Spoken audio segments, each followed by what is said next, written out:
الحمد لله رب العالمين، والصلاة والسلام على سيد المرسلين وعلى آله وأصحابه أجمعين، أما بعد، فقد قال الله تبارك وتعالى في القرآن المجيد والفرقان الحميد: أعوذ بالله من الشيطان الرجيم، بسم الله الرحمن الرحيم، قل ادعوا الله أو ادعوا الرحمن أيما تدعوا فله الأسماء الحسنى، صدق الله العظيم۔ بزرگوں دوستو، اللہ تعالیٰ کے پیارے پیارے نام جن کو قرآن مجید میں اسماء حسنہ کہا گیا، جو سینکڑوں آیتوں میں وارد ہوئے ہیں، سینکڑوں کا لفظ بغیر سوچے سمجھے میں نہیں کہہ رہا ہوں، پورے انشراح کے ساتھ، اطمینان کے ساتھ میں کہہ رہا ہوں۔ سینکڑوں مقامات ہے جہاں اللہ تعالیٰ کے اسماء حسنہ قرآن پاک میں آئے ہوئے ہیں۔ اور اسماء حسنہ کو سمجھنے کی کوشش اس مسجد میں تقریباً 3 سالوں سے چل رہی ہے۔ بیچ میں جو لاک ڈاؤن کے غائب آئے الگ بات ہے، کیونکہ یہ وہ اسماء حسنہ ہے، یہ وہ اللہ تعالیٰ کے نام ہے، یہ وہ اللہ تعالیٰ کی صفات ہے جس پر ہمارے عقیدے کی بنیاد ہے۔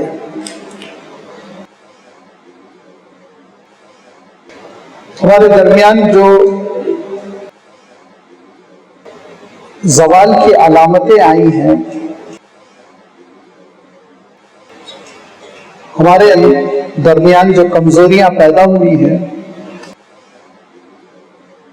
ان کمزوریوں میں سے ایک کمزوری یہ بھی ہے کہ جس چیز کو جتنی اہمیت دینی چاہیے وہ ہم نہیں دیتے۔ اسماء حسنہ کا تذکرہ کم ہی ہے، ان کی تشریح بہت کم کی جاتی ہے، یہاں تک کہ آپ حیرت کریں گے اردو میں اسماء حسنہ پہ جو 2-3 کتابیں ملتی ہیں وہ بھی اوریجنلی لکھی نہیں گئی ہیں، ان کی مختلف کتابوں سے تحریریں لے کے جمع کر دی گئی ہیں، جبکہ اور موضوعات پر 20 کتابیں ہیں۔ یہ وہ اسلام کی بنیاد ہے جس کو سمجھنے سے ہماری عملی زندگی میں بہت بڑا فرق آتا ہے۔ اسماء حسنہ کو سمجھنے کے بجائے دیگر اور بہت ساری چیزوں کے لمبے لمبے تذکرے ہیں، یہ کوتاہی ہے۔ قرآن پاک میں اللہ تعالیٰ نے نبیوں کے واقعات بیان کیے، ان واقعات کو نظر انداز کیا جاتا ہے۔ دیگر بزرگوں کے بڑے لمبے لمبے تذکرے ہیں۔ اللہ کے رسول صلی اللہ علیہ وسلم ہمارے لیے آئیڈیل ہے، نمونہ ہے، اسوہ ہے۔ سیرت کو سننے کا، سیرت کو بیان کرنے کا اہتمام کم ہے، اور جہاں ہے وہاں ایک اور کوتاہی ہے، فضیلتوں کا بیان ہے، تعلیمات کا بیان نہیں ہے۔ فضیلتوں سے یاد رکھیے تسلی ہوتی ہے، تعلیمات سے عمل کی تعلیم ملتی ہے۔ کسی بزرگ کی میں نے فضیلتیں بیان کر دی کہ ان کی وجہ سے اب ہندوستان کو خطرہ نہیں ہے، یا کوئی ظالم نہیں رہ سکتا، مر جائے گا، صاحب قبر کی برکت رہے گی، یہاں ظلم نہیں ہو سکتا، تسلی ہو گئی، آپ گھر میں بیٹھ گئے اور معلوم یہ ہوا انجام الٹا ہو رہا ہے۔ لیکن اگر ان کی تعلیمات ہوتی کہ سینکڑوں کلومیٹر سے وہ کیسے سفر کر آئے، ان کے اخلاق کیا تھے، انہیں لوگوں کو کیسے تربیت کی، لوگوں کو کیسے متاثر کیا، انہوں نے کیا کیا تاکید کی تھی اپنے شاگردوں کو، کیسے جینے کا قرینہ دیا تھا، اس میں گفتگو ہو تو عمل کرنا پڑے گا، لازمی بات ہے۔ اور ہم چاہتے ہیں عمل سے چھٹی مل جائے۔ یہ جو بے ترتیبی ہے نا، اللہ تعالیٰ اس کو معاف فرمائے، اس بے ترتیبی کو کم کرنے کی ضرورت ہے۔ اور جو ٹاپک، جو موضوع جتنا اہم ہے اتنی توجہ ہونی چاہیے۔ اللہ تعالیٰ کے یہ پیارے پیارے نام اسماء حسنی اتنے اہم ہیں، اتنے اہم ہیں کہ ہر مسجد میں ایک مجلس ہونی چاہیے۔ مسجدیں اللہ کے لیے ہے نا، ان المساجد للہ فلا تدعوا مع اللہ احدا۔ مسجد میں غیر اللہ کا ذکر نہ کرو، اللہ کا ذکر کرو۔ کہاں ہے اہتمام اس بات کا؟ اگر اللہ تعالیٰ کی صفات کا تذکرہ ہو، گمراہی ہماری صفوں میں آ نہیں سکتی، داخل نہیں ہو سکتی، بے راہ روی بھٹک نہیں سکتی ہمارے درمیان، کیونکہ اسلام نے جو قرآن پاک میں جو اللہ تعالیٰ کے اسماء حسنی ہے، ایک بہت ہی عجیب و غریب امتزاج ہے، حسین امتزاج، ایک بہترین کمبینیشن ہے کہ اللہ تعالیٰ کی صفات جمال کا تذکرہ ہے، اللہ تعالیٰ کی صفات کمال کا تذکرہ ہے، اللہ تعالیٰ کی صفات جلال کا بھی تذکرہ ہے۔ عیسائیت میں صرف اللہ تعالیٰ کی صفات جمال کا تذکرہ تھا، لہذا ان کے اندر کفارے کا نظریہ بیٹھ گیا اور عیسائی دنیا عمل سے انہوں نے چھٹی حاصل کر لی۔ ہمارے برادران وطن میں جو کچھ ان کا ایشور کا تصور ہے اس میں جلال ہی جلال ہے۔ تصویریں دیکھتے ہوں گے نا، مورتیوں کو دیکھتے ہوں گے، کالی بھیانک تلوار لی، کسی کے منہ سے خون ٹپک رہا ہے، کوئی شیر پہ بیٹھا ہوا ہے، ڈر بٹھانا، ڈر۔ اور خوف کی وجہ سے کیا ہوتا ہے؟ خوف کی وجہ سے عبادتیں وجود میں نہیں آتی، عبادت نہیں، رشوت دے کے چھٹکارا، ان کے لیے کچھ قربان کر دو، ان کی ہنڈی میں پیسے ڈال دو، ان کو کسی طرح خوش کر دو، یہ نذرانے چڑھا کر چھٹکارا۔ لیکن اسلام نے، اللہ تعالیٰ کے دین نے، اللہ تعالیٰ کی کتاب نے، اللہ تعالیٰ کے رسول نے صلی اللہ علیہ وسلم جو پیاری تعلیمات دی کہ اللہ تعالیٰ سے محبت کرتے ہوئے رغبت کے ساتھ، لگاؤ کے ساتھ اس کے دربار میں دوڑنا، اس کے دربار میں کھڑے ہونا، اس سے عرض معروض کرنا، جو ضرورت ہے اس کے دربار میں عرض کرنا، کہ آپ صلی اللہ علیہ وسلم فرماتے ہیں شرمانے کی کوئی ضرورت نہیں، میرے جوتے کی ڈوری ٹوٹتی ہے تو میں اللہ سے مانگتا ہوں، میرا مولا ہے، وہ میری ضروریات سے واقف ہے، وہاں شرم و حیا پردہ وغیرہ نہیں ہے، اس نے مجھے پیدا کیا ہے، وہ میری ساری ضروریات کا کفیل ہے، ان کی تکمیل کرنے والا ہے۔ لہذا یہ جو اسماء الحسنی ہم کو اللہ تعالیٰ سے جوڑ دیتے ہیں، عبد اور معبود کے درمیان جو رشتہ قائم کر دیتے ہیں، اس کو صحیح انداز میں اللہ تعالیٰ کی کتاب نے پیش کیا۔ اسی لیے میں نے جو آیت تلاوت کی، قُلِ ادعُوا اللَّهَ، اللہ کہو، اب ادعُوا الرحمن، رحمان کہو، فَلَهُ الْأَسْمَاءُ الْحُسْنَى، اسی کے اچھے اچھے نام ہیں۔ ضرورت ہو رزق کی تو رزاق کہہ کے پکارو، ضرورت ہو اگر تم کو انصاف کی مالک الملک احکم الحاکمین کہہ کے پکارو، ضرورت ہو بیماری سے نجات پانے کی تو تم اس کو حی القیوم کہہ کے پکارو، ضرورت ہو تم کو اس کی رضامندی حاصل کرنے کی، اس کو رحمان کہہ کے پکارو، گناہوں پر نادم ہو غفار کہہ کے پکارو، غافر الذنب کہہ کے پکارو، غفور الرحیم کہہ کے پکارو، تمہارے لیے اللہ تعالیٰ نے اپنی رحمتوں کا دروازہ کھول دیا ہے۔ اس کے بہت سے اسماء حسنی ہیں اور صحیح معنوں میں اگر دیکھا جائے تو اسماء حسنہ کا جو بعض بزرگوں نے احاطہ کیا تو وہ 200 سے اوپر ہے، لیکن چونکہ اللہ کے رسول صلی اللہ علیہ وسلم کی ایک حدیث ہے کہ ان للہ 99 اسما، کہ اللہ کی 99 نام ہے، من احصاها دخل الجنہ، جو ان ناموں کو پا لیتا ہے تو جنت میں داخل ہوتا ہے۔ لہذا اہل اللہ نے، اللہ والوں نے قرآن مجید کی بنیاد پر یا حدیث میں جو دعائیں آئی ہیں ان کی بنیاد پر 99 ناموں کا سلیکشن کیا ہے اور اشارہ کیا کہ دیکھو یہ 99 نام تو بہت اہم ہیں، ان کو تو تم یاد کرو، ان کو تو تم سمجھو، اور یہ تمہارے ذخیرے یادداشت میں رہے تاکہ تمہاری زبان پر آ سکے۔ ایک عرب بدو پکار رہا ہے، یا حی یا قیوم الاحد الصمد الذی لم یلد ولم یولد۔ اللہ کے رسول صلی اللہ علیہ وسلم ارشاد فرماتے ہیں یہ اللہ کے ان ناموں کا تذکرہ کر رہا ہے کہ اس کے بعد اس کی دعا ریجیکٹ نہیں ہوگی، فرمایا اس کے بعد اس کی دعا مسترد نہیں ہوگی۔ جب ایسے اچھے نام لے کے وہ پکار رہا ہے اللہ تعالیٰ کو، تو اللہ تعالیٰ پھر ایسی دعاؤں کا لاج رکھتا ہے۔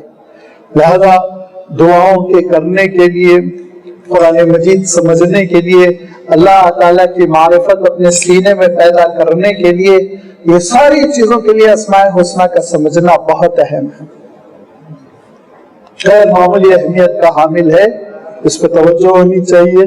جیسے میں نے عرض کیا کم سے کم محلے کی ایک مسجد میں تو اس کا اہتمام ہو کہ اسماء حسنہ کی تشریح ہو، اس کا درس ہو۔ اللہ تعالیٰ ہم سب کو اس جانب توجہ کرنے کی توفیق عنایت فرمائے۔ اور مجھے اس مسجد کے منتظمین نے حکم دیا تو میں نے اس کو اپنے لیے بڑا سرمایہ محسوس کیا، میں نے اس کو اپنے لیے ذریعہ مغفرت سمجھا کہ قیامت کے دن جب اللہ تعالیٰ کہے گا کہ تم کیا لائے، تو نہ میرے جھولے میں نمازیں ہوں گی، نہ تہجد، نہ روزے۔ میں اپنے ساتھیوں کو دیکھتا ہوں اتنے روزے رکھتے، بہت رشک آتا۔ میں بڑا معذور کمزور سا آدمی ہوں اس معاملے میں، بڑی مشکل سے فرض روزے رکھ لیتا ہوں۔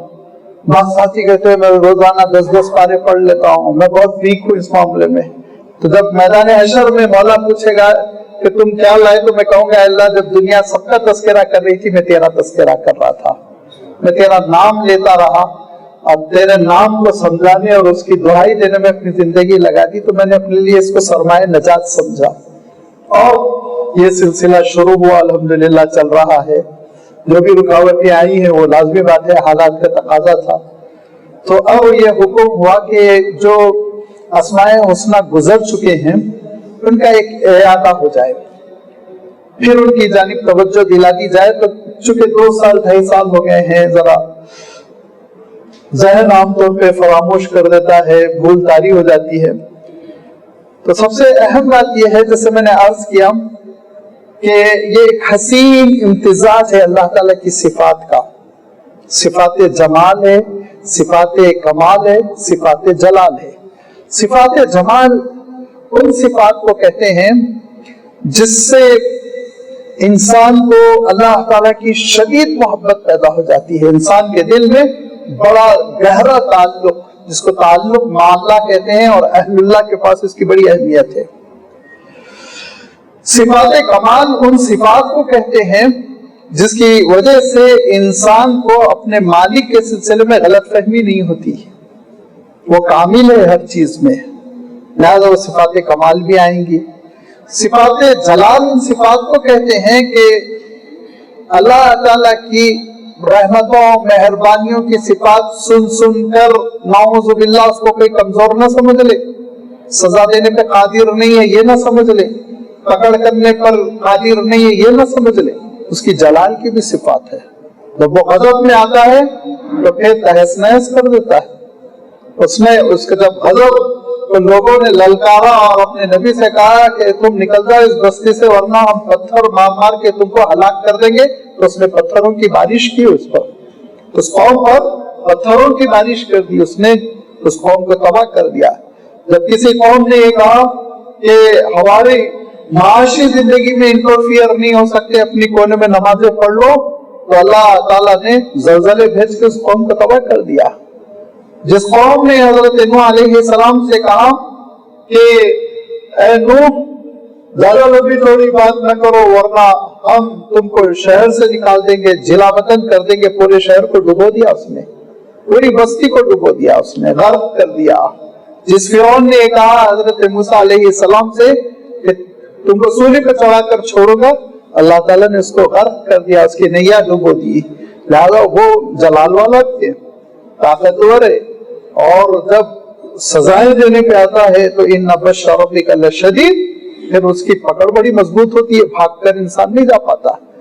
یہ تینوں چیزیں جب مل جاتی ہے تو عقیدہ بالکل ٹھیک ٹھاک رہتا ہے، صحیح، کہیں سے گمراہی داخل نہیں ہو سکے گی، کوئی غلط فہمی نہیں ہو سکے گی، محبت بھی ہوگی، خوف و خشیت بھی، اللہ تعالیٰ کا صحیح تعارف بھی۔ سب سے پہلا مرحلہ آتا ہے اللہ تعالیٰ کی ان صفات کا جن کا تعلق جمال سے ہے، اور اس جمال کا تذکرہ آپ دیکھیں گے بسم اللہ الرحمن الرحیم سے شروع ہو گیا۔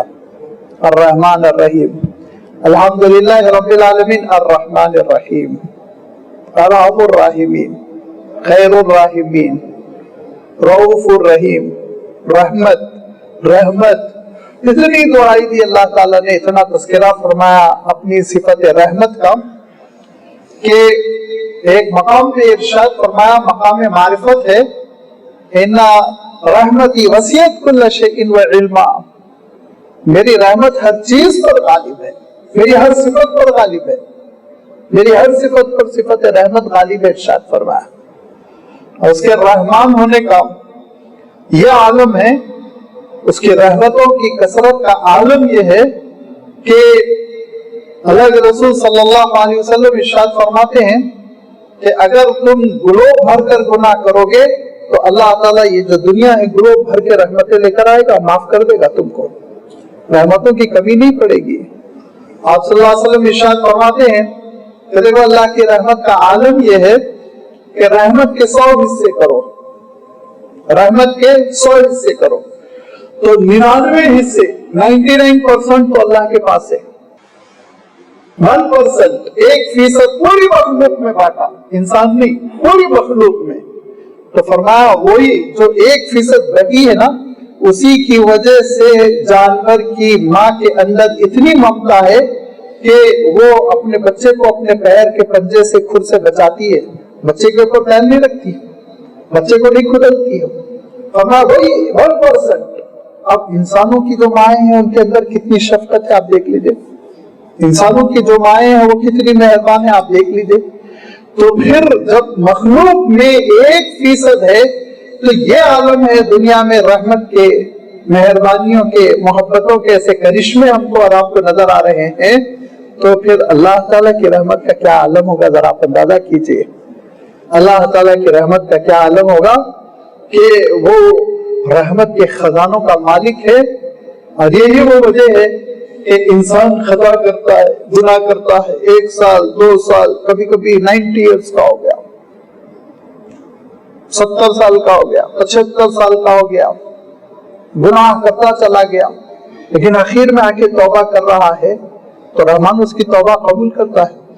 وہ یہ نہیں کہتا پوری عمر گناہ کر گیا، اب ہڈیاں کمزور ہو رہی ہیں، گناہوں کی صلاحیت مفقود ہو گئی تو اب توبہ کرنے آئے ہو، نہیں، توبہ قبول کرتا ہے۔ مشہور واقعہ ہے نا 99 قتل کا، آپ نے سنا ہوگا، بنی اسرائیل میں ایک شخص تھا، جب اس نے توبہ کی تو اللہ تعالیٰ نے اس کی توبہ بھی قبول کی، اور کس شان کے ساتھ قبول کی تو اللہ کے رسول صلی اللہ علیہ وسلم ارشاد فرماتے ہیں کہ اس کو یہ مشورہ دیا گیا تم گناہوں کی زمین چھوڑ دو اور اللہ والوں کی زمین کی طرف ہجرت کر جاؤ، تو ہجرت کر رہا تھا، ابھی وہ ہجرت مکمل نہیں کر پایا، بیچ راستے میں وفات ہو گئی۔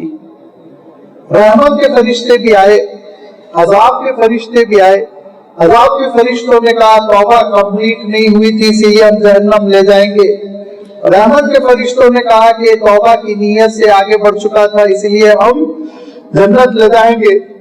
تو کیا ہوا یہ کہ اللہ تعالیٰ کی جانب سے حکم ہوا زمین نہ ہو، اگر گناہوں والی زمین سے وہ قریب ہے تو جہنم جائے گا، توبہ والی زمین سے، نیک لوگوں کی زمین سے قریب ہے تو جنت جائے گا۔ تو اس وقت جب زمین ناپی جا رہی تھی تو اللہ کے رسول صلی اللہ علیہ وسلم ارشاد فرماتے ہیں کہ رحمان کی رحمت پہ تم قربان ہو جاؤ، چونکہ گناہوں کی زمین تھوڑا سا قریب تھی، 2-4 گز گناہوں کی زمین قریب تھی اور نیکیوں کی زمین دور تھی، تو یہ بندہ جہنم میں چلا جائے گا۔ اسی لیے اللہ تعالیٰ نے حکم دیا کہ نیکیوں کی زمین گھٹ جائے، سکڑ جائے، اور جب ناپا گیا تو وہ نیکی کی زمین سے قریب پایا گیا اور اس کو جنت لے جایا گیا۔ یہ رحمان، رحمت، مہربانی، اس رحمت کا آپ کوئی تصور نہیں کر سکتے، اس رحمت کا آپ کوئی تصور نہیں کر سکتے کہ حضرت ابراہیم علیہ السلام بغیر مہمان کے کھانا نہیں کھاتے تھے۔ فرشتوں کے لیے بھی بچڑا بن کر لائے نا۔ قرآن پاک میں اللہ تعالیٰ بیان فرماتا ہے نا کہ فرشتے آئے تھے، قوم لوط کی طرف جا رہے ہیں، حضرت لوط علیہ السلام کی نافرمان قوم کو سزا دینے جا رہے ہیں، حضرت ابراہیم علیہ السلام سے ملتے ہوئے جا رہے ہیں، تو حضرت ابراہیم علیہ السلام نے بچڑا بن کے پیش کیا۔ پھر واقعہ بڑا طویل ہے، فرشتوں نے کھانا نہیں کھایا، پھر حضرت ابراہیم تھوڑا گھبرائے، پوچھا کیا مسئلہ ہے، کہا کہ ہم عذاب کا فیصلہ لے کر آئے ہیں، وغیرہ وغیرہ۔ میں تو عرض کر رہا ہوں کہ حضرت ابراہیم علیہ السلام کی ضیافت کی عادت تھی، مہمانوں کے بغیر کھانا نہیں کھاتے تھے۔ انہی کی نسل ہے نا، عرب دیکھیے کیسی ضیافت کی ان کی عادت ہے، مزاج ہے، ان کے مزاج میں ضیافت ہے۔ تو حضرت ابراہیم علیہ السلام مہمان کے ساتھ کھانا کھاتے تھے، اور ایک دن کوئی مہمان نہیں آیا، انتظار کرتے رہے، اندھیرا ہونے لگا، دیکھا ایک 80 سال کے ضعیف سے صاحب وہ بستی سے گزر رہے ہیں، وہ اجنبی ہیں، ان کو کہیں آگے جانا ہے۔ پوچھا تم اجنبی ہو، غریب و دیار ہو، مسافر ہو؟ انہوں نے کہا ہاں۔ کہا میرے پاس کھانا کھا لو، آؤ۔ اور حضرت ابراہیم علیہ السلام ان کو اپنے دسترخوان پر لے آئے۔ یہ کس کا دسترخوان ہے؟ یہ ابراہیم خلیل اللہ کا دسترخوان ہے، جو توحید کے لیے آگ میں کود پڑا تھا، جن کو توحید کے لیے آگ میں ڈال دیا گیا تھا۔ یہ وہ حضرت ابراہیم علیہ السلام ہے جو عقیدے کی خاطر ماں باپ کو، ملک کو چھوڑ کر چلے آئے، لمبی ہجرت کی۔ یہ وہ ابراہیم علیہ السلام ہے جو اللہ کے حکم پر بیٹے کی گردن پہ چھری رکھ دی۔ یہ وہ حضرت ابراہیم خلیل اللہ ہے، ان کا دسترخوان ہے۔ اس دسترخوان پہ وہ صاحب بیٹھے ہوئے ہیں، پیرانہ سالی ہے، 80 سال کی عمر ہے، اور جیسے ہی کھانا آیا انہوں نے بھجن پڑھا، تھوڑا غیر اسلامی کلمات پڑھنے لگے۔ حضرت ابراہیم علیہ السلام چونکے، کہا تم مشرک ہو، بتوں کی پوجا کرتے ہو؟ کہا جی بتوں کی پوجا کرتا ہوں۔ حضرت ابراہیم نے کہا آپ اٹھ جائیے، میرے دسترخوان پہ نہ بیٹھے، یہ ہمارے اور آپ کا نہیں ہو سکتا ہے نا، یہ تو حضرت ابراہیم کا دسترخوان ہے، اللہ کے چہیتے رسول حضرت ابراہیم علیہ السلام کا۔ پھر آپ ہمارے دسترخوان سے فارغ ہو جائیے، میرے دسترخوان پہ غیر اللہ کا ذکر نہیں ہو سکتا۔ تو بڑے میاں اٹھ گئے، کون تھے پتہ نہیں، اجنبی کہاں سے آئے تھے، ان کا پھر خاتمہ ایمان پہ ہوا نہیں ہوا، تاریخ خاموش ہے، اٹھ گئے، چلے گئے۔ وہ حضرت جبرائیل امین آئے اور کہا کہ اللہ تعالیٰ اے ابراہیم یہ ارشاد فرما رہا ہے کہ اس کافر بوڑھے کو اللہ تعالیٰ نے 80 سال سے خوراک کی، غذا کی، ایک بار بھی اللہ تعالیٰ نے اس کو غذا سے محروم نہیں کیا، آپ ایک بار نہیں دے سکے۔ وہ اللہ کا نافرمان ہو کر 80 سال غذا کھایا، ایک بار بھی اللہ تعالیٰ نے اس کو دھتکارا نہیں، لیکن آپ نے ایک بار ہی میں دھتکار دیا۔ کیوں؟ اللہ کی رحمت الگ ہے، ارحم الراحمین ہے، اس کی رحمتیں بے پناہ ہے، لہذا آغاز ہوتا ہے اللہ تعالیٰ کی صفات جمال کا رحمان سے، رحیم سے۔ رحمان میں جذبہ زیادہ ہوتا ہے، جوش ہوتا ہے، رحیم میں وہ کنٹینیوسلی ہونے کا تصور ہوتا ہے، جاری رہنے کا تصور ہوتا ہے۔ اور جب وہ رحمان ہے اور وہ جب وہ رحیم ہے تو پھر اس کا لازمی تقاضا یہ ہے کہ وہ رؤوف بھی ہو۔ رؤوف کس کو کہتے ہیں؟ رؤوف کہتے ہیں وہ رحمت کو، اس مہربانی کو، اس اپنائیت کو جو نقصان پہنچانے سے بچاتی ہو۔ لیکن ہم شفقت کہہ سکتے ہیں، ماں باپ کی ایک شفقت ہوتی، دیکھیے کہ اولاد کو نقصان نہ پہنچائے، کوئی چیز کاٹ نہ لے، کوئی چیز تکلیف نہ پہنچا دے، اس کے لیے وہ حفاظت کرتے ہیں۔ یہ جب شفقت ہوتی ہے، یہ جب مہربانی ہوتی ہے، تو پھر رؤوف کی صفت عربی میں استعمال کی جاتی ہے۔ لازمی بات ہے، ہم اردو میں رحمان کا ترجمہ مہربان سے کرتے ہیں، رحیم کا ترجمہ مہربان سے کرتے ہیں، رؤوف کا ترجمہ مہربان سے کرتے ہیں،